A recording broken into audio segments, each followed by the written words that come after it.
ఇప్పుడు విష్ణుప్రియ విషయంకి వచ్చేసరికి దీపం ఉండగానే ఇల్లు చక్కబెట్టుకోవాలి అన్నట్లుగా ఈవిడ ఆ అందాలు ఆరబోసి డబ్బు సంపాదిద్దాము అని డిసైడ్ అయిపోయింది తను. ఓకే. అంతకుముందు కూడా బెట్టింగ్ యాప్స్ గురించి ప్రమోట్ చేసిన కేసులో కూడా ఆమె పోలీస్ స్టేషన్ మెట్లెక్కింది.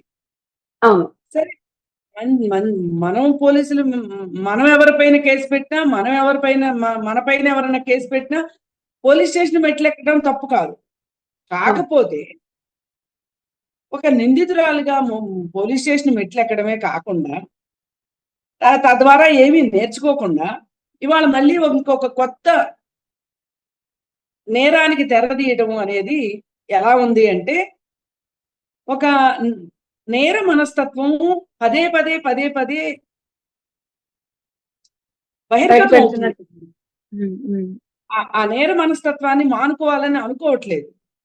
మీరు అనొచ్చు, ఏంటండి నేరం అయితే చట్టం ఏం కళ్ళు మూసుకుందా, అదే చట్టం నిద్రపోతుందా, చట్టం తన పని తాను చేసుకోవచ్చు కదా అని. చాలా సార్లు అన్ని చట్టంతో చేయలేము.